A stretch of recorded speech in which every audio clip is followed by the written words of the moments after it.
kami dari kelompok 3. Jadi di video kali ini kami akan membuat tugas sebagai pemenuhan dari mata kuliah komunikasi efektif dalam pendidikan.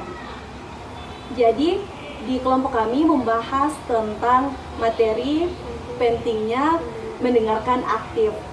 Yaitu yang pertama akan dibahas dengan materi pertama, kemudian disusul dengan pemateri kedua, selanjutnya pemateri ketiga, dan kemudian yang terakhir pemateri keempat. Ya baik, terima kasih yang telah memberikan saya kesempatan. Di sini saya akan membahas tentang pengertian mendengar aktif. Mendengar aktif adalah keterampilan penting dalam berkomunikasi yang melibatkan lebih dari sekedar mendengarkan kata-kata yang diucapkan. Ini melibatkan pemahaman mendalam terhadap pesan yang disampaikan, baik secara verbal maupun non-verbal. Selain itu, mendengar aktif membantu membangun hubungan yang kuat dan saling pengertian antara individu. Ketika seseorang merasa didengarkan dengan baik, mereka merasa dihargai dan cenderung lebih dari terbuka dalam berkomunikasi. Individu yang mampu mendengarkan aktif akan terhindar dari kesalahpaham. Apabila fokus pada apa yang dikatakan orang lain dan mengkonfirmasikan pemahaman kita secara teratur, kita dapat memastikan bahwa kita tidak salah menafsirkan atau mengambil kesimpulan yang keliru. Baik, Assalamualaikum warahmatullahi wabarakatuh. Perkenalkan, nama saya Kartati Muhdar dengan akhiran NPM 063. Di sini saya sebagai pemateri kedua. Baik, di sini saya akan melanjutkan materi dari pemateri ke pertama. Manfaat mendengarkan aktif. 1. Meningkatkan pemahaman. Fokus total. Mendengarkan aktif berarti benar fokus pada pembicaraan, bukan hanya mendengarkan kata-katanya. Ini berarti menghilangkan gangguan seperti pemikiran yang melayang, suara latar, atau perangkat elektronik. Kita harus berusaha untuk menangkap setiap kata dan makna yang terkandung di dalamnya. Bahasa tubuh sebagai petunjuk, ekspresi wajah, gerakan tangan, dan postur tubuh pembicaraan memberikan informasi tambahan tentang perasaan dan maksud mereka. Dengan memperhatikan bahasa tubuh, ketika dapat memperoleh pemahaman yang lebih lengkap tentang pesan yang disampaikan. Pertanyaan klarifikasi. Jika ada bagian yang tidak jelas atau ingin dipastikan, jangan ragu untuk mengajukan pertanyaan. Pertanyaan yang tepat dapat membantu kita untuk memahami pesan dengan lebih baik dan memastikan bahwa kita berada di jalur yang sama dengan pembicaraan. Yang kedua, membangun hubungan yang lebih kuat. Menunjukkan kepedulian, mendengarkan aktif menunjukkan kepada pembicaraan bahwa peduli dengan apa yang mereka katakan, menciptakan rasa saling menghormati dan membangun kepercayaan. Membangun empati ketika kita mendengarkan dengan penuh perhatian, kita dapat memahami perspektif dan perasaan pembicaraan. Untuk membantu kita untuk membangun empati dan merasakan apa yang mereka rasakan, meningkatkan kedekatan, mendengarkan aktif, dan dapat memperkuat hubungan dengan orang lain. Karena kita menunjukkan bahwa mereka tertarik dengan apa yang mereka katakan, bahkan kita menghargai pendapat mereka. Baik, itu saja materi dari saya.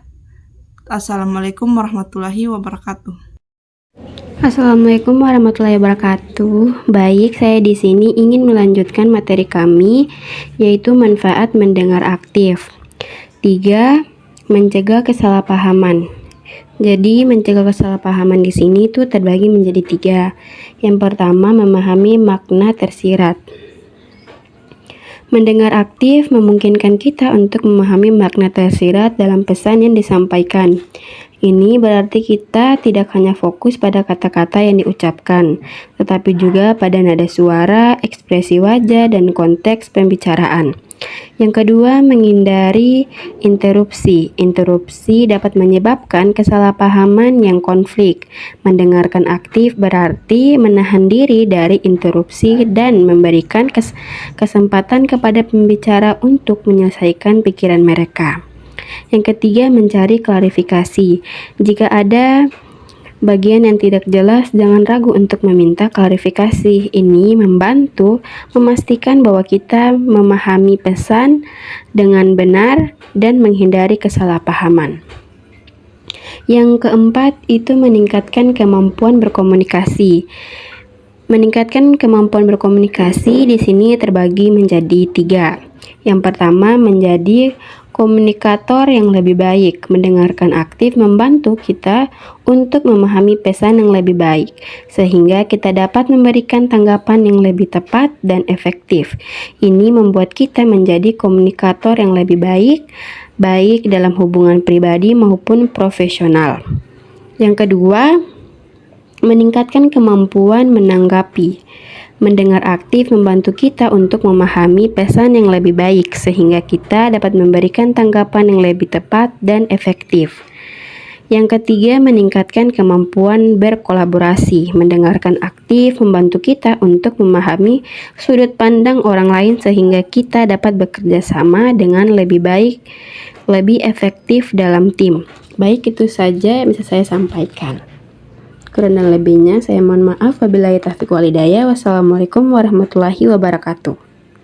Baik, di sini saya akan melanjutkan materi kami yang saya akan bahas, yaitu C, hambatan mendengar aktif. Mendengar aktif merupakan keterampilan penting dalam komunikasi impersonal. Proses ini melibatkan lebih dari sekadar kata-kata. Ia menuntut konsentrasi penuh, pemahaman, dan respon yang tepat. Namun, berbagai hambatan dapat menghambat proses pendengaran aktif, sehingga komunikasi menjadi tidak efektif. Yang pertama itu hambatan internal. Hambatan internal berasal dari dalam diri pendengar dan dapat dibagi menjadi beberapa kategori, yaitu sibuk dengan diri sendiri. Mendengar mungkin terlalu fokus pada pikiran atau perasaan mereka sendiri, sehingga tidak dapat sepenuhnya berkonsentrasi pada pesan yang disampaikan. Hal ini dapat terjadi ketika pendengar sedang memikirkan masalah pribadi, merencanakan kegiatan mendatang, atau merasa cemas. Ketidakkemampuan berkomunikasi. Beberapa orang mungkin mengalami kesulitan berkonsentrasi, terutama dalam lingkungan yang ramai. Ketika topik pembicaraan tidak menarik bagi mereka, prasangka atau asumsi pendengar mungkin memiliki pasangan atau asumsi tentang pembicaraan atau topik yang dibahas, sehingga mereka tidak dapat mendengarkan secara objektif. Emosi yang kuat seperti kemarahan, kekecewaan, atau kegembiraan dapat mengaburkan kemampuan mendengar untuk mendengarkan secara objektif. Yang kedua, hambatan eksternal. Hambatan eksternal berasal dari lingkungan sekitar dan dapat mengganggu proses mendengarkan aktif. Gangguan lingkungan, kebisingan, gangguan visual, atau suhu ruangan yang tidak nyaman dapat mengalihkan perhatian pendengar dan membuat mereka sulit berkonsentrasi. Distraktif teknologi, ponsel komputer, atau perangkat elektronik lainnya dapat menjadi gangguan yang signifikan, terutama jika pendengar menggunakannya selama percakapan. Yang ketiga, kurangnya kesabaran. Ketidaksabaran untuk mendengarkan sampai selesai. Ketika seseorang tidak sabar untuk mendengarkan, mereka cenderung terburu-buru untuk menyela atau memberikan tanggapan sebelum pembicaraan menyelesaikan pikiran mereka. Dampak ketidaksabaran dalam mendengarkan dapat menimbulkan kesalahpahaman, konflik, atau hubungan yang tenang. Orang merasa tidak didengarkan, cenderung merasa tidak dihargai dan tidak dihormati. Hargai dan tidak dihormati, contohnya, bayangkan Anda sedang berbicara kepada teman tentang masalah yang Anda hadapi. Namun, sebelum Anda menyelesaikan cerita, teman Anda sudah menyela dengan solusi yang menurutnya tepat. 4. Berfokus pada respon. Terlalu fokus pada apa yang akan dijawab. Orang yang berfokus pada respon cenderung sibuk memikirkan apa yang akan mereka katakan selanjutnya daripada benar mendengarkan apa yang dikatakan oleh pembicara. Mereka mungkin kehilangan poin penting atau nuansa dalam pesan yang disampaikan. Dampak fokus pada respon dapat menyebabkan kehilangan kesempatan untuk memahami perspektif orang lain, membangun empati, dan mengembangkan hubungan yang lebih kuat. Contoh, dalam sebuah rapat, mungkin lebih fokus pada bagaimana akan membantah argumen kolega daripada benar-benar memahami sudut pandangan. Hal ini dapat menghambat diskusi yang produktif dan kolaboratif. 5. Prediksi dan asumsi. Membuat asumsi atau prediksi sebelum pembicaraan selesai. Pembicaraan ketika seseorang membuat asumsi atau prediksi sebelum pembicaraan selesai berbicara, mereka cenderung menafsirkan pesan berdasarkan persepsi mereka sendiri, bukan berdasarkan informasi yang benar. Sebagai hal ini dapat menyebabkan kesalahpaham yang serius. Dampak asumsi dan prediksi yang tidak akurat dapat menyebabkan kesalahpaham, konflik, dan keputusan. Yang salah satu contoh, saat mendengarkan berita, mungkin membuat asumsi tentang penyebab suatu peristiwa berdasarkan pengalaman pribadi atau informasi yang dapat dari sumber lain. Namun, asumsi mungkin tidak akurat dan dapat menyebabkan salah paham berita tersebut. Terima kasih kepada moderator yang telah mempersilahkan saya untuk melanjutkan materi kami. D. Meningkatkan kemampuan mendengarkan aktif. Di sini ada beberapa cara untuk meningkatkan kemampuan mendengarkan aktif. Yang pertama, yaitu fokus penuh dan menghilangkan gangguan. Berikan perhatian penuh. Saat seseorang berbicara, kita sebagai pendengar harus menghentikan semua aktivitas lain dan fokuslah pada kata-kata mereka dan hindari gangguan seperti ponsel, televisi, atau pikiran yang melayang. Buat kontak mata. Kontak mata yang ramah menunjukkan bahwa Anda memperhatikan dan tertarik dengan apa yang dikatakan oleh lawan bicara.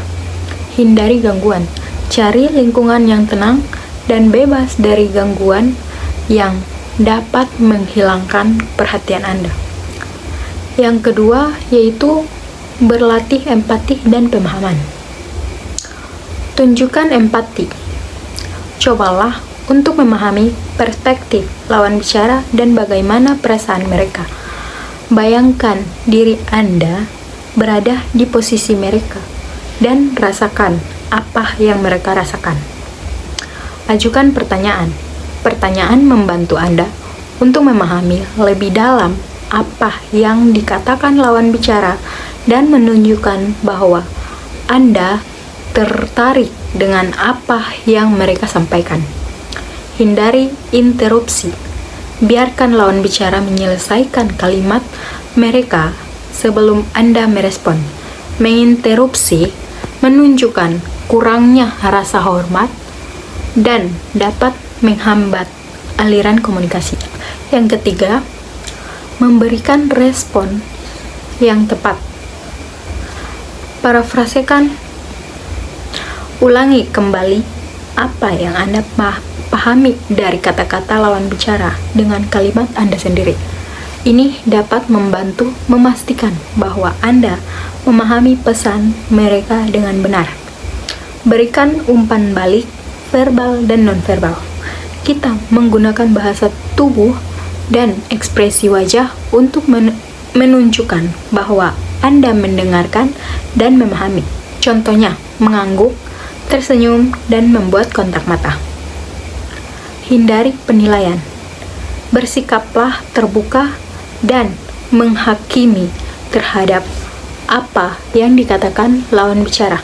Fokuslah pada pemahaman, bukan penilaian. Yang keempat, yaitu berlatih secara teratur. Simulasikan percakapan, yaitu lakukan latihan dengan teman atau keluarga untuk meningkatkan kemampuan mendengarkan aktif Anda, dan Anda dapat bergantian menjadi pembicara dan pendengar. Perhatikan komunikasi sehari-hari. Berlatihlah mendengarkan secara aktif dalam percakapan sehari-hari, baik dengan keluarga, teman, atau rekan kerja. Cari kesempatan untuk belajar, yaitu harus mengikuti seminar, workshop, atau pelatihan yang membahas tentang komunikasi dan mendengarkan aktif. Yang kelima, yaitu keuntungan mendengarkan aktif. Hubungan yang lebih kuat, yaitu mendengarkan aktif secara aktif, membantu membangun hubungan yang lebih kuat dan saling percaya dengan orang lain. Pemahaman yang lebih baik, Anda akan lebih memahami perspektif lawan bicara dan dapat merespon dengan lebih tepat. Solusi yang lebih efektif, yaitu mendengarkan secara aktif, membantu dalam memecahkan masalah dan menemukan solusi yang lebih efektif. Baik teman-teman, itulah tadi hasil penyampaian dari materi kami. Lebih dan kurangnya kami mohon maaf. Wabillahi taufiq wal hidayah. Wassalamualaikum warahmatullahi wabarakatuh.